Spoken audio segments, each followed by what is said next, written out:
Sizing. System sizing. I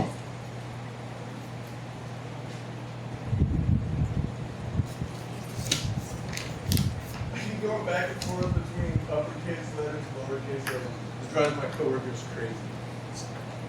I do the same thing. In film, you have to label everything. We have hundreds and hundreds of fixtures that have to be controlled and all this. You're a current electrician? And they, huh? You're currently an electrician? I'm not technically licensed, but I work on film. Nobody's licensed in film, except for the Jenny Knox. They're licensed, which is hilarious to me because they're working with bigger stuff than I ever worked with in freaking residential. It's nuts. Anyway, so system sizing. What are our two kind of time things when we're thinking about system sizing? Amp hours. Okay, yeah, amp hours. Okay, that's for battery sizing, yes. But just in general, or conceptually. How much sun you're getting in a day? Yes, we've got sun hours and we've got not sun hours. We've got production hours and not production hours. Daytime, nighttime.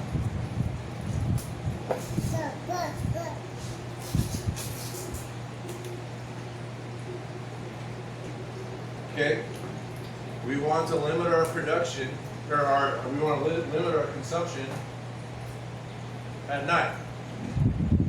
Because the most expensive part of our system is the battery.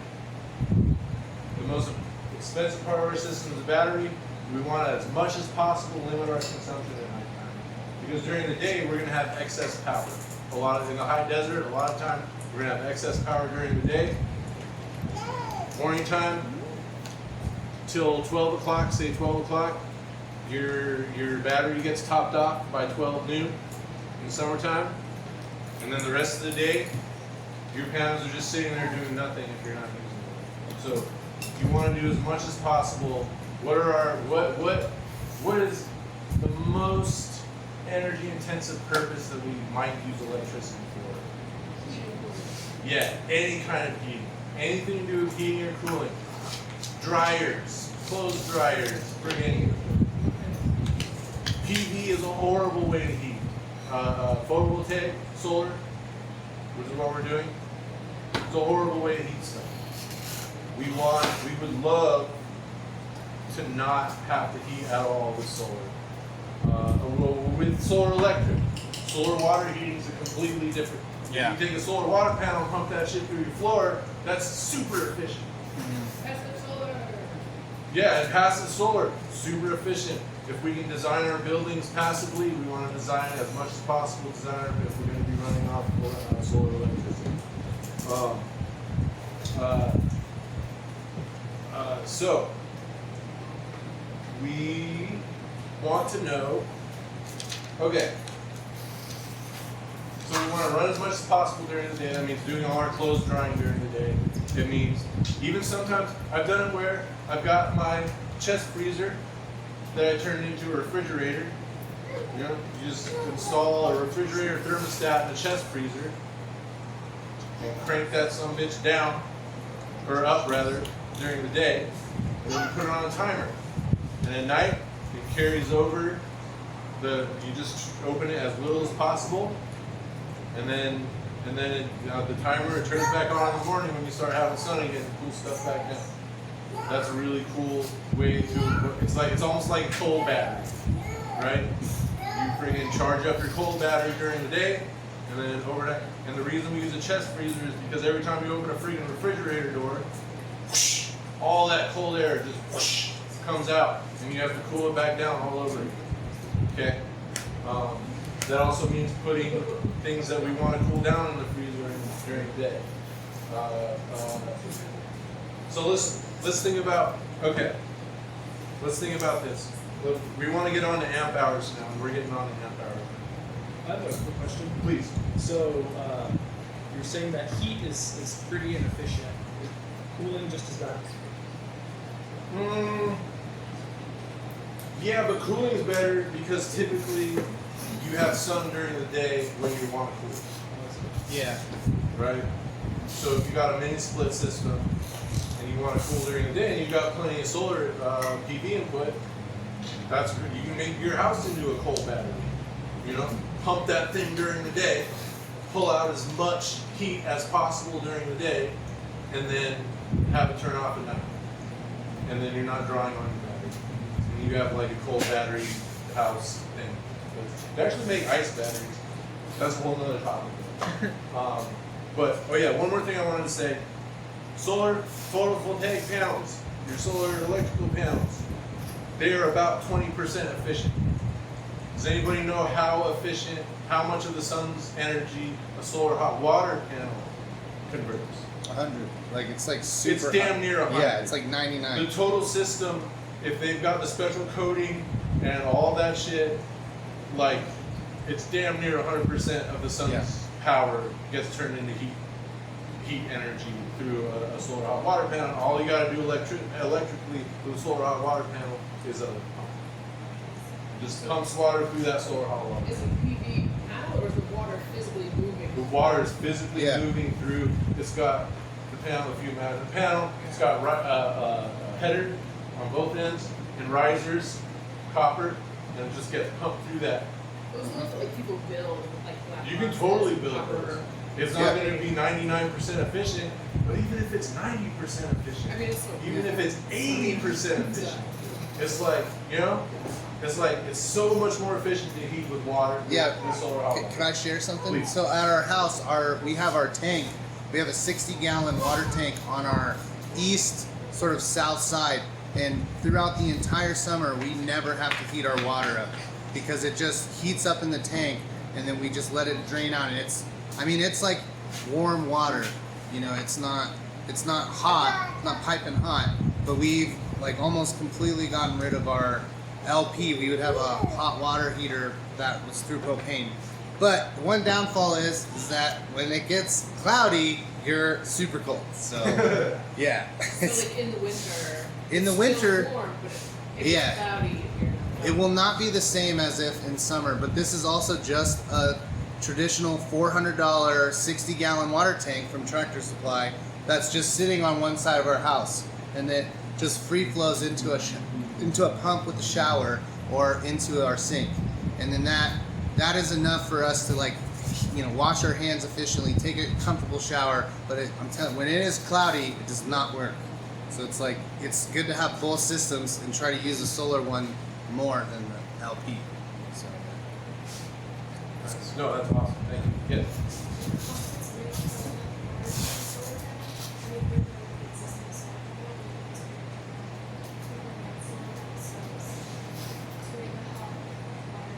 You could conceivably people are starting to make those where they have the electric up front and then behind it they have the tubes with the water running through. And that's actually good too because the cool panel, going back to our resistance, the cool panel actually makes more power. Also the heat is running off the panel. Exactly. You're pulling the heat off the panel with your domestic hot water.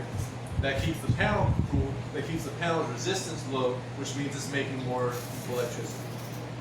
Because the more resistance you have in that panel system, the less electricity it's going to create. Yes? For solar water heating, would that work for like, you probably want like a backup like wood stove or something when it's probably, Mhm. would that be enough to heat your house in the winter? If you got enough panels, absolutely. I've heated whole houses, giant $4 million houses in Santa Fe, basically just with the solar hot water. In floor, in radiant floor. Radiant floor. Yeah. Yep. Yeah, And it's that's- so effective. And we like that because we don't have to have a giant water tank to store. We just use the ground to store our heat. But okay, we got to keep going on this electric. I can talk about solar hot water all day, and I will. So take that as a threat. Okay, we got 23 minutes left. Moving on. Amp hours, AH. Okay, we have four cells here. How many amp hours did I say each cell was? Remember? Did I hear 100? I heard 100. I'm going to say I heard 100. 4 cells, 100 amp hours each. How many volts nominal are these cells? 3.6. 3.2 is the nominal. Oh, yeah. 3.6 is the charge voltage. 3.2 nominal. Okay. Volts. So, what I usually do, amp hours doesn't tell me shit. Amp hours doesn't tell me nothing. It doesn't tell me how much I can run. It doesn't tell me anything. So I always convert it to watt hours. Okay? Yeah. Same thing. Watts equals this, right? Volts times, well, we'll put watt hours. Volts times amps. 3.2 times 100, what's that? 320. 320. Oh my gosh.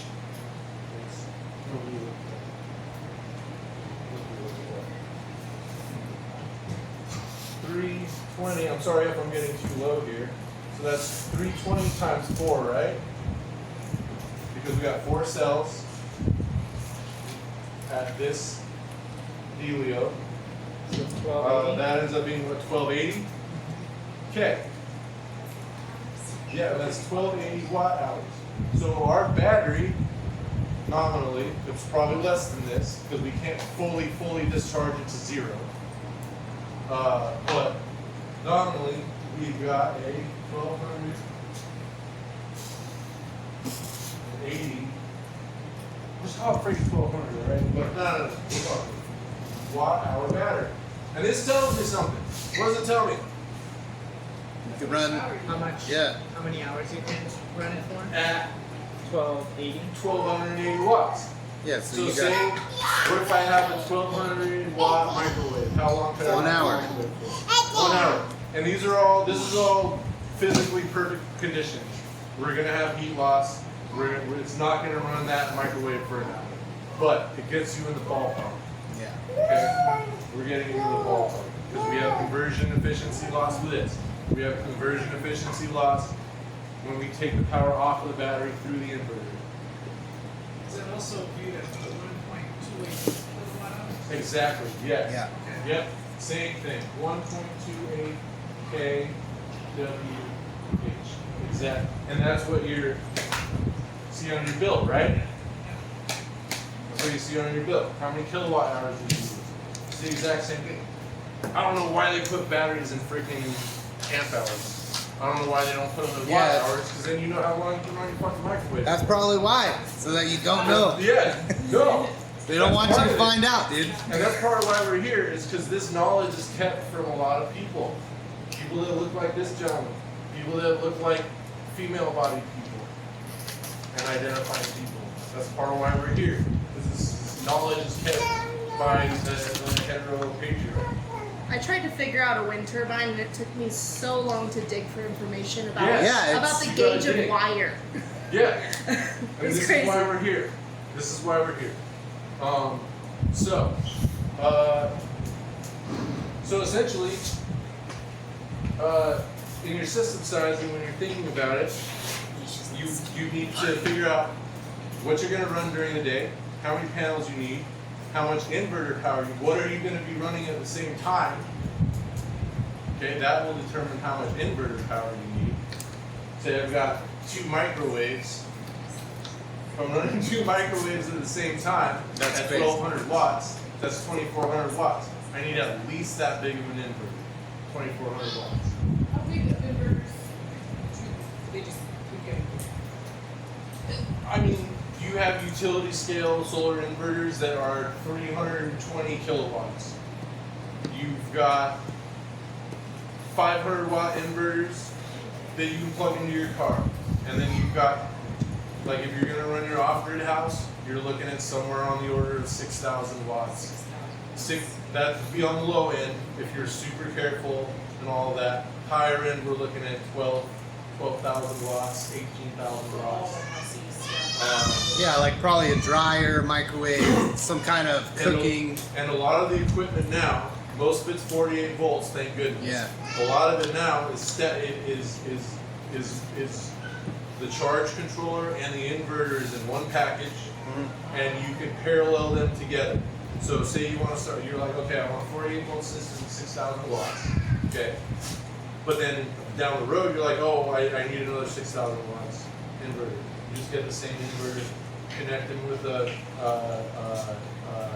communication cable, wire them in parallel, they talk to each other, and you get your 12,000 watts. So it's 6,000 watts is a nice place to start. For an So you- inverter. and then For you like if stack you got, yeah, and then you can stack it. You can add more batteries, all that stuff. So you're saying the inverter is good to have it. So like if you have a 1200 watt microwave, you say you're running 2, you want it to at least be half of those 2 is what you're saying? Or how did you say that? Double. You need it to be double. Okay. So you need, yeah, so if you're running 2 microwaves, you're going to be running 2,400 watts. So we want it to be at least double the And- watt hour. Oh, I'm sorry. Or double the watts of the that you're well, pulling. well, if you got 2 microwaves, you're running at 1,200 watts. Uh-huh. You're running a total of 2,400 watts. Uh-huh.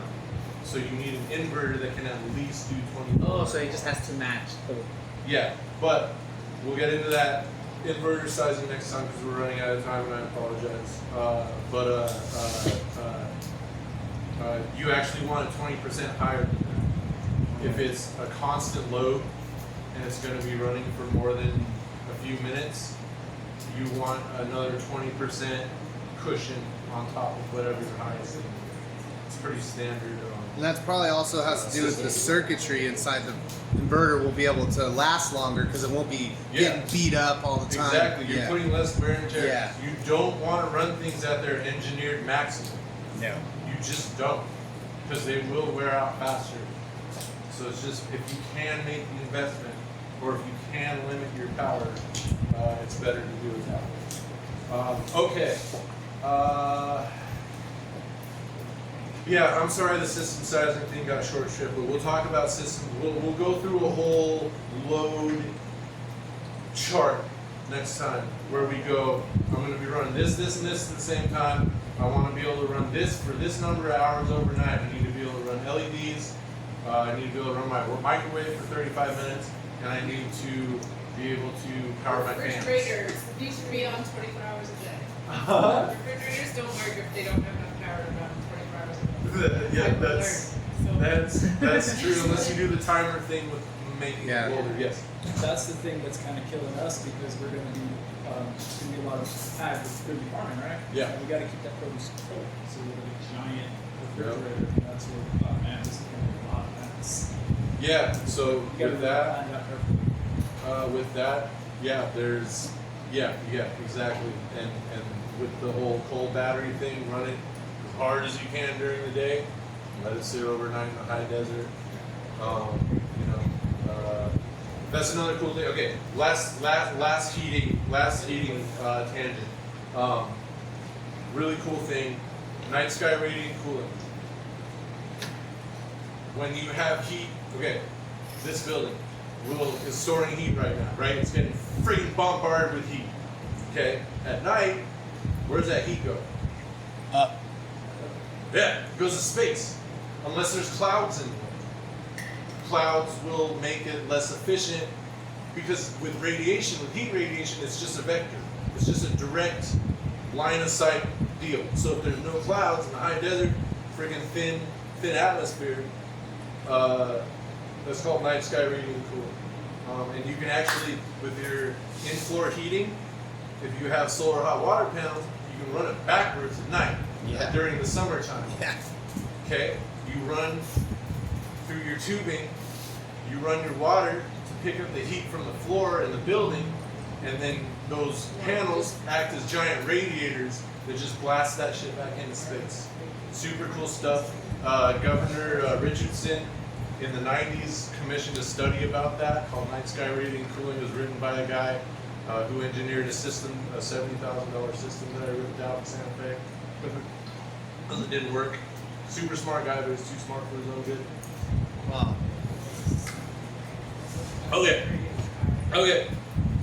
Okay, sorry. I've been yapping this whole time. My plan was to yap less. and have more hands-on stuff, but sometimes shit doesn't work. So everybody, let's get gathered back around these batteries. You want this to keep going, bro? Yeah, may as well. May as well. Let's see where we're at. Okay, so here we got, again, right where we were, 3.64, right? Can we grab that multimeter, please? Turn on the DC voltage, por favor, and check our voltage right here.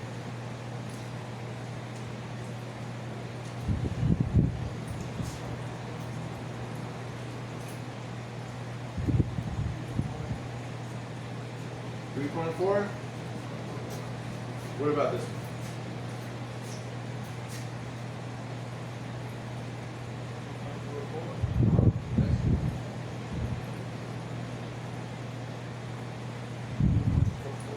Okay. Cool. So I will take this back over here.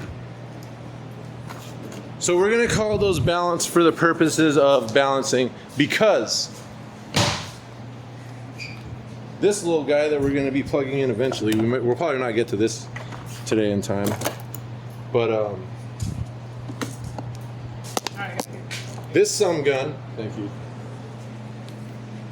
has a balancing component to it. So it will do these leads. We're going to connect these red ones to the positives eventually on these.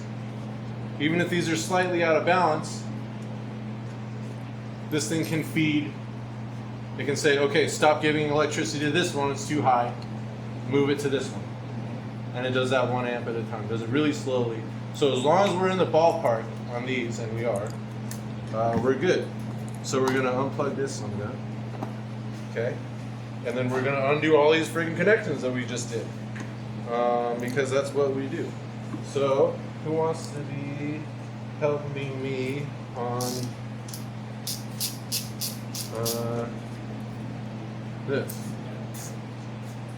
Okay, and then I'll get on the dang old Phillips that's not bad. Japanese industrial screwdriver. You will thank yourself. JIS. Or standard Japanese industrial standard Japanese industrial screwdriver. Yep.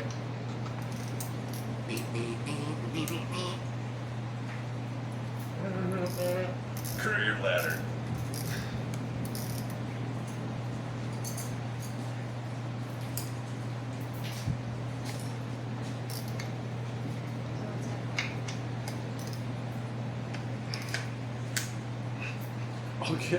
I'll get the lugs sorted out by next time, and we'll freaking. Are we gonna do the next one here too? Yeah, next Saturday at 5.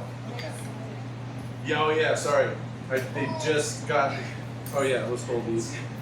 It's okay. Yeah, you want to hold the batteries when we're. doing Next this. Saturday You gotta at make 5. Sure. We never Next want to Saturday connect at the 5. negative to the positive. That's interesting. Shazam. We were gonna make. We were gonna use a hammer and make our Okay. One more thing. We're not gonna use these in our final installation. This is a mobile power station. Why aren't we using these? Not strong enough? Because aluminum? They're kind of too rigid. We need some give. Some flexibility, because it's going to be riding in a truck. It's going to be getting thrown around. They're going to be, they're going to be vibrating, shaking, and they are going to be, screwed down, strapped down somehow, but they're still going to move. So we're going to make those. We're going to take these and cut them up into little pieces, and we're going to hammer these on Jumpers. We have those. with these.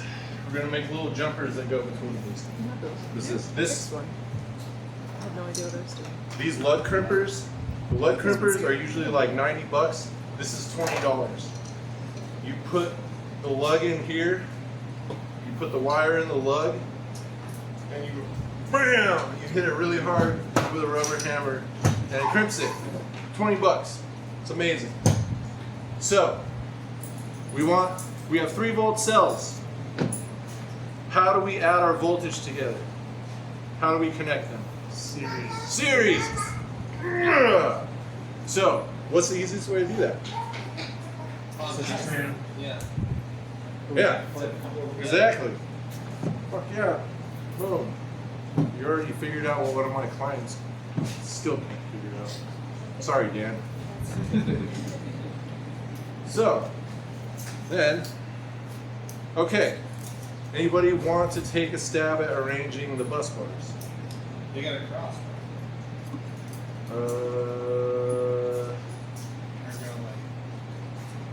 How it was before. But Here, now it's- show me what you mean. So go like this, the same way we had it before. Okay. Now this will be, Okay. and Oops. We ran into a dead end. so that's incorrect. Yeah. Like, Hold on. Yeah, don't panic those. It's not a big deal. It's just, it could heat up. You want to try? It's a puzzle. Yeah, like with that works, so it's like that one. Exactly. Negative, positive, negative, positive, negative, positive. And then these are some negative positives. And this is gonna. That's we'll where see. your outs go. Yep. so now this is It's gonna one. shoot Now it's the one volts, battery. right? Yeah. It's Exactly. It's one Series unit. increases the volts, right? Oh, that would be nice. That's actually not a bad idea for these cheesy ass freaking aluminum ones. But we're not going to be pulling too much electricity off right now, so we won't worry about that. All right, let's try and find the small friggin' lugs if we can. Let me just go. And then if someone wants to follow behind me with the fasteners, and remember we got to hold the batteries as we fasten them. Or the cells. I told myself I was gonna friggin' not do that, but I friggin' keep doing it. And we always, when we start shit, we always hand start it, right? Yes. You can take an impact driver and back stuff up all day. I don't care. But Yeah, you don't want to start. But when you start shit, even I've been doing this shit forever, and when you start shit, start it with your hands.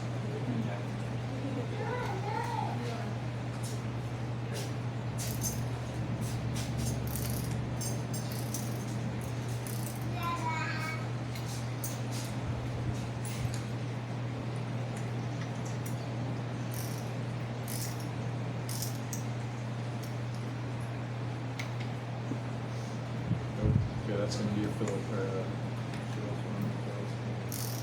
I think that last one's gonna be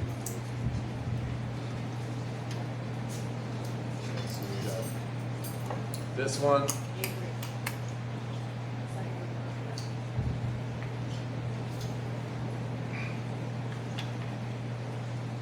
This one and this one, right? Now who wants to do the honors? Check the DC voltage from here to here. Oh, it's okay. I was just kind of getting a better. Actually, we can take this one. Yeah. That one, we want the decimals. Just match decimals. This is unplugged, right? Alright, it's all yours.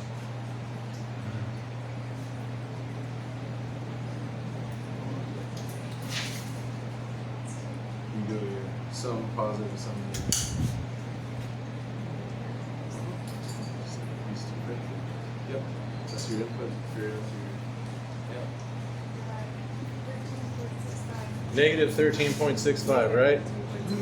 So that means that we got our electrodes backwards. So let's go. This is our positive here. And then, I was just doing that. It doesn't matter because we know it's right. It's just, boom. We got a 12-volt battery now. Woo! And next time we'll connect this some gun we'll have a box where we can put all this stuff in with the, well, it's not going to be this anymore. I don't know what it's going to be. We're going to figure that out this week. We're going to figure that out tonight. And then this guy will go somewhere like this. And then the battery negative gets connected here. And then this gets connected to the charge controller, inverter thing. And this, yeah, and we got buses, we got all kinds of stuff. But that's, Woo! thank you, everybody. Thank you.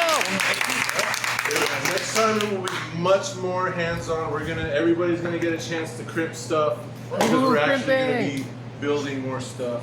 Big crimping. Big crimping. We Sorry. know workshop 3 is going to be? Saturday. I do not know yet. Oh. 2. Oh, that's I do not know yet. I don't know where it's gonna be. It's gonna depend on how far along I am on the pit house in Los Lunas. It might be in Los Lunas, in which case I can either give people rides in my truck or, well, I'm gonna have to, well, the road's not good. The next 2 weeks is kind of gonna determine when the third week is.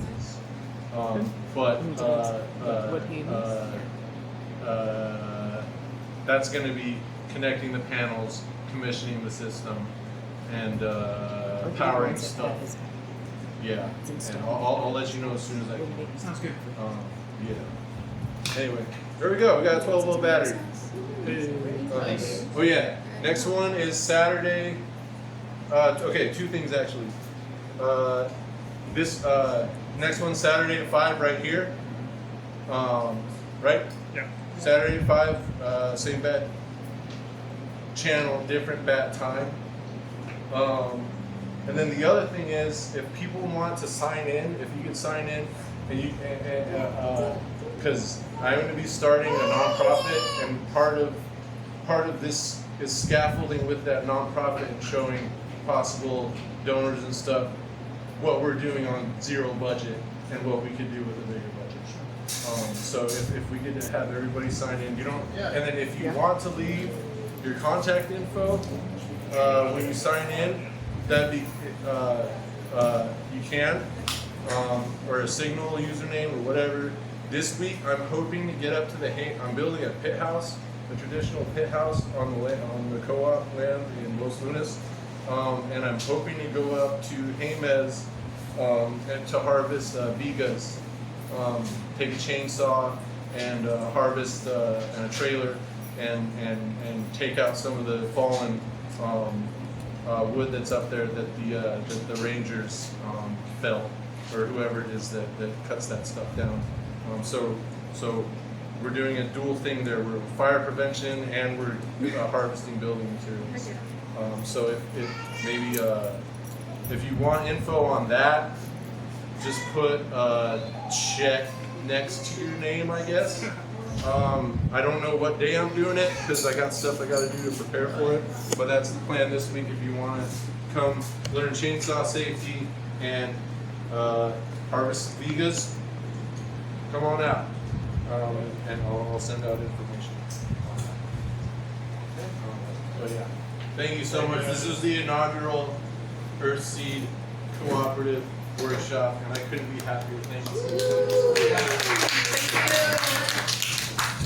Have you